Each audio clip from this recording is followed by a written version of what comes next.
Hello, friends. This is Dave Hurwitz, executive editor at ClassicsToday.com, here with Dave's Faves. And today we're going to deal with another disc of Bleeding Chunks by Wagner.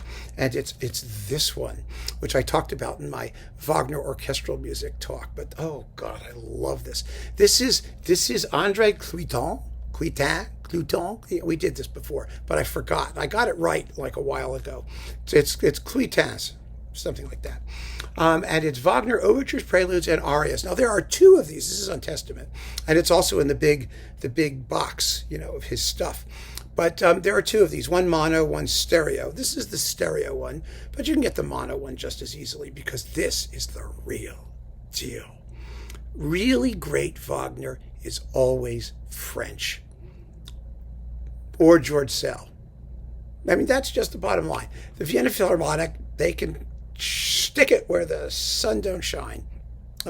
German orchestras, forget it. You really want to hear these folks. This is the the Orchestre du Théâtre National de l'Opéra de Paris, the Paris Opera Orchestra, which is the great Wagner orchestra of the immediate post-war period, bar none. Oh my God, they play this music to the manner born. Why? Because it's sexy, it's rich, it's decadent, it's luscious, it's rhythmic, it's acerbic. It has so much character. It's not just that usual dark German somnolescent, serious, quasi-religious. None of that. They play it like what it is, which is trashy operatic theatrical music, and that's the way you want to hear it. Oh my goodness, it's insane. And what do you get on here? Okay, so you get the Meistersinger Overture, and you get the Tannhäuser Overture. Oh, and the Venusberg music is wonderful. Unfortunately, you don't get the whole Venusberg ballet here. Such a shame. And then you get the Flying Dutchman. You think those French horns can't go bum bum bum bum bum bum bum bum bum bum bum bam bam bam bam. Oh my God. Just listen to them wail on it here. Of course, it helps to have Cluytens conducting because he's just a fabulous conductor. And he was a great Wagnerian.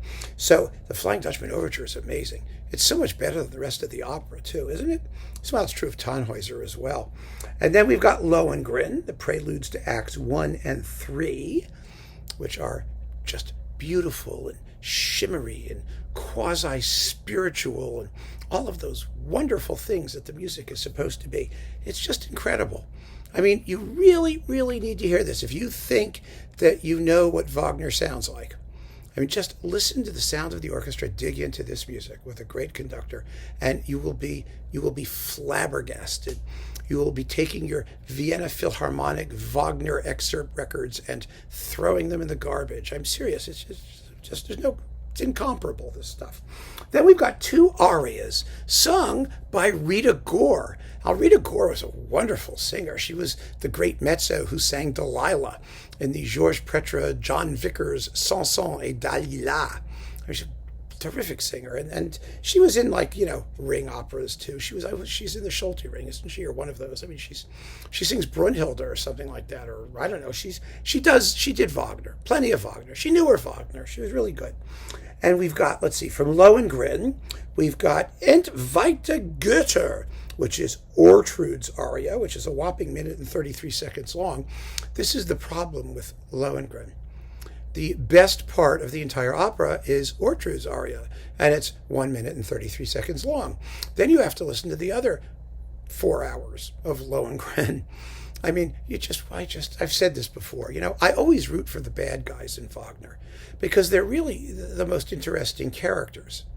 And because the triumph of good over evil in Wagner is so unconvincing, because Wagner was completely evil and loathsome, and that, in keeping with his own character and vile personality, he was best at expressing the delight in evil and vileness.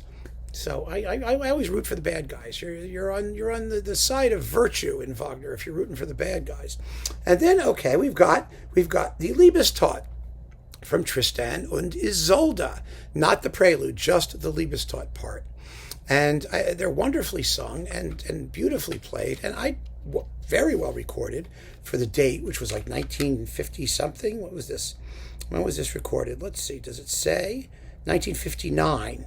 Yeah, basically 1959, 1960. And boy, it's great. It's just great. So give this a shot. There it is. André Cluytens. This is on Testament or in the Cluytens box, or however you find it. His Wagner is irreplaceable. All of it, the mono stuff and the stereo stuff. You are gonna love it. I guarantee. So keep on listening, friends. Thanks so much for joining me. Take care.